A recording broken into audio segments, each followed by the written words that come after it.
Hello everyone, this is Tom Hanks. Welcome to the second race in the main competition of Season 6.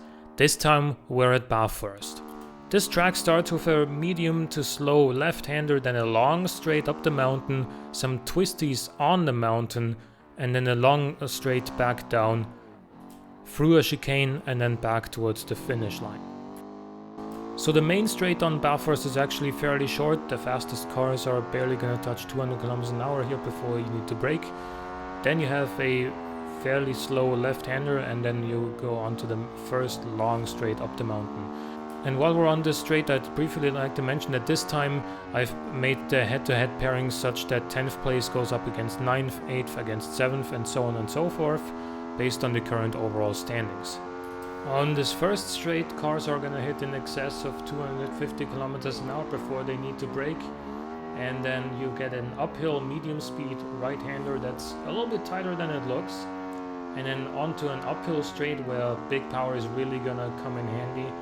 Onto a medium to slow left-hander and then into a almost hairpin left. Up the hill. And then you go through a medium speed right-hander, then a tighter right-hander. This one looks to be about as tight as the previous one, but it's tighter. And then you go through a series of medium speed left-handers. Most cars are going to take these in either second or third gear, depending on gearing. And then you head onto a short straight and through another medium speed left-hander here that's deceptively tight actually. It's easy to run wide there. Then you need to brake hard before this crest. Then you go into the S's here, where this upcoming left-hander is the tightest corner of the track. Deceptively tight, and then you go down the hill through some more S's and then finally through a hairpin left. It's kind of an open hairpin, and then you go down the hill, and this is the downhill straight here. And here not only big power but also good aerodynamics, so high aero quality is gonna come into play here on this straight. And the fastest cars here are gonna top over 290 km an hour.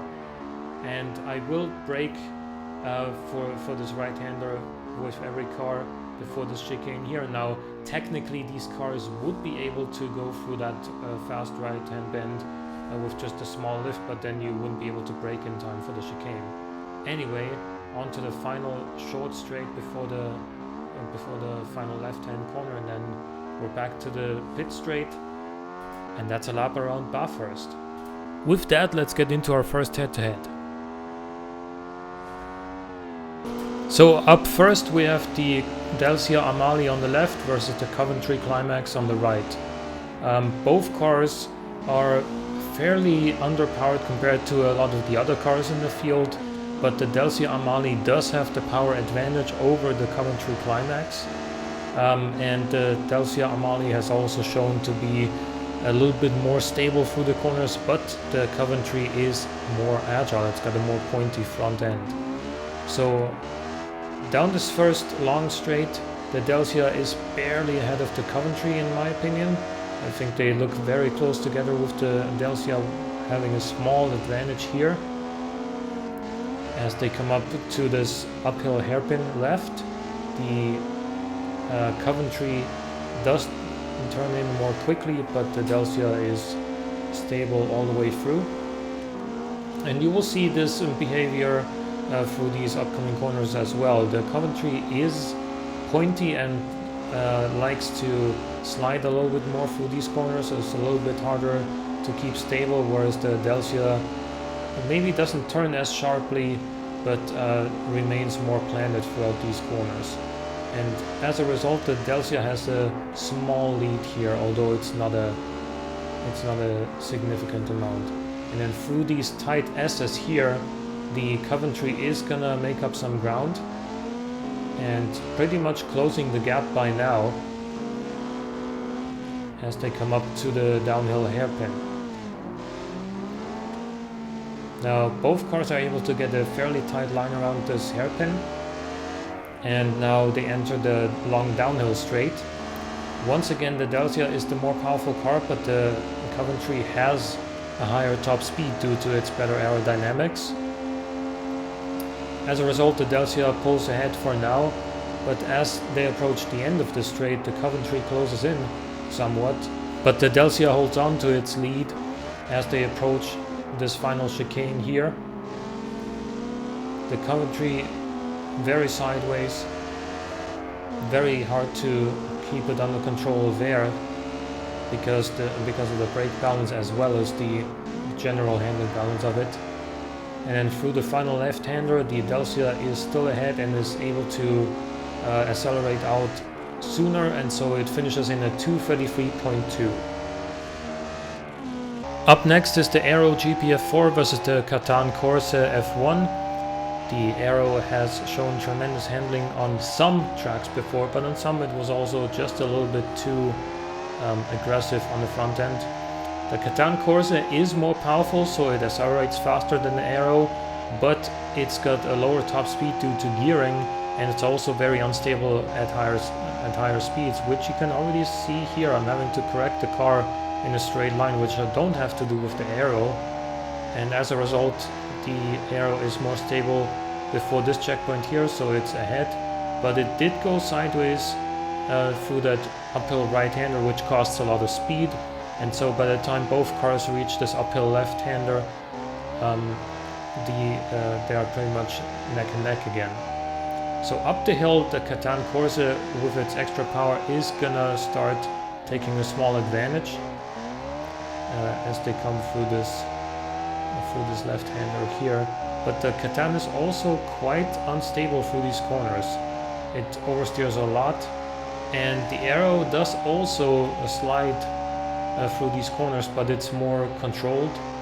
It kind of keeps up the momentum while it's sliding, better than the Catan Corse. And so the Aero is a little bit ahead by this checkpoint here as we approach the slowest corner of the track.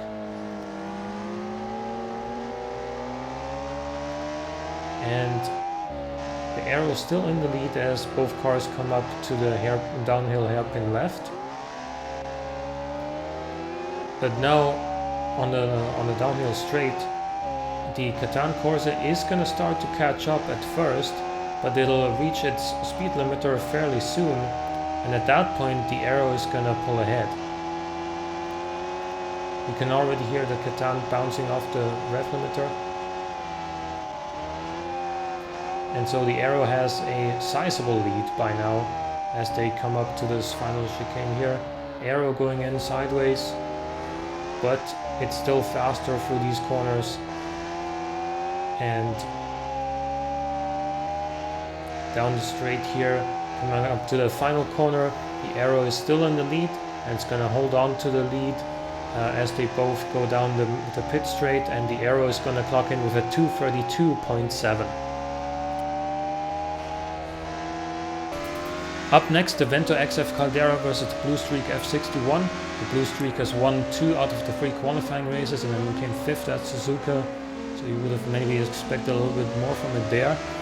Either way, as they enter the first long straight, the Blue Streak is about 40 to 50 kilos lighter, but the Vento makes 50 more horsepower. And so even though the Blue Streak also has higher aerodynamics quality, the Vento is overall a little bit quicker down the straights, so it's able to reach this checkpoint first, barely ahead of the Blue Streak. But in terms of acceleration up the hill here, they are fairly similar. And in terms of the handling here, through the twisties, the Blue Streak is more agile. Now, the Vento is overall well balanced in terms of its handling. It's just not as pointy, not as quick to turn as the Blue Streak is.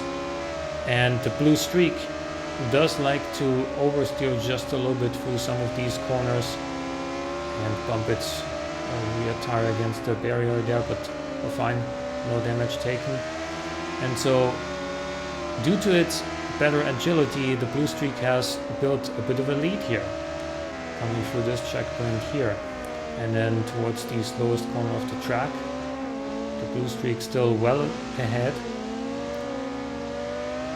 almost touching the side barrier again there, but not quite. And then coming through this downhill left hairpin. The blue streak is still quite a bit ahead of the Vento, and it's gonna maintain that lead down the hill as they both go well over 280 kilometers an hour down here. And then through this fast right-hander, the Vento goes on the grass just a little bit, but it's totally fine. Nothing bad happening there. Through the chicane, blue streak still ahead, coming on to this penultimate straight here as they approach the final corner to the left. The blue streak is still ahead and it's going to hold on to its lead here, and it's going to enter the pit straight and then cross the finish line at 2:29.4. Next is the Scarab versus the Minos. Both cars were excellent at Suzuka, and I expect the same here. The Scarab is better on the brakes, and so it's going through this first corner a little bit more quickly. But the Minos has better aerodynamics quality. Power-wise, there's not much between these two cars, but the superior aerodynamics of the Minos is gonna mean that it's slightly ahead by the end of this long straight. But the Scarab is both, you know, better at braking and also more stable under braking, so that evens out the lead of the Minos for now as they head towards the tight hairpin left up the hill. And then through this upcoming section, both cars are truly making excellent time. Both are not only fast on the straights, on the short straights in between the corners, but they're also quite good through the corners, with the Scarab maybe being a little bit more planted and the Minos a little bit more sideways, just like right there. But overall, both cars very fast through this overall section here, with the Scarab slightly in the lead as they approach this checkpoint behind the crest here. Coming up to the slowest corner of the track, the Scarab and the Minos both take it pretty much effortlessly. And then as they approach the downhill hairpin left, the Scarab goes a little bit sideways there, but now they both make it through the corner just fine. Both neck and neck through that checkpoint there, but the straight line advantage of the Minos is coming into play again. And so it's going to take a sizable lead by the end of this straight. And so even though it's pretty shaky on the braking, it's still in the lead for now, the Minos. And the Scarab is going to have its work cut out for it if it wants to close this gap through just one corner. And while it does get a very good line here, the Minos is still able to out-accelerate it and finish in at 2:28.7. And our final head-to-head is going to be the HFF versus the Sabre. These two cars have been separated by just a whisker on Suzuka, and both cars are also really powerful. So they are both extremely fast down the straights, probably the two fastest cars down the straights here. And both are absolutely hauling up the mountain straight here. The Sabre is a little bit better on the brakes, so it's able to pass that checkpoint first. And then up the hill, the Sabre also has a little bit more torque, or at least a wider torque range than the HFF does, but the HFF is really agile here. And the Sabre is also very quick to turn. Maybe I'd give the edge in terms of cornering stability in this case to the HFF, but both cars are pretty similar.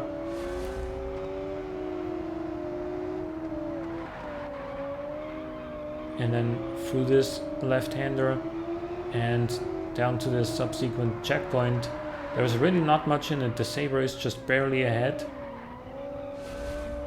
as they come towards the slowest corner of the track. and then downhill towards the downhill hairpin. Both cars still very much neck and neck. Both cars going around there with a very tight line, and then both cars absolutely flying down the straight, but the Sabre already has a bit of a lead.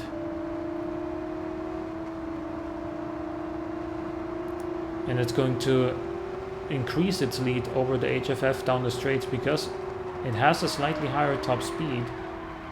And so it also brakes harder from here, because this is the point in the lap where the HFF starts to encounter brake fade. So for the chicane here, the HFF has also already started to experience brake fade, and that's going to continue here for this final corner. And that is why the Sabre basically outbrakes the HFF through the final stages of their lap and finishes with a 2:27.1 for the win. So the Sabre wins by over a second over the HFF, though most of that margin came in due to the HFF experiencing brake fade near the end. And I think the Sabre, at least on this track, was definitely just the best overall package. It's one of the fastest cars on the straight, it's got one of the best brakes, it's good through the corners, not the best in any particular one thing except maybe straight line performance, but the most rounded overall. If you enjoyed the video, please leave a like, and I'll see you in the next one. Thanks for watching.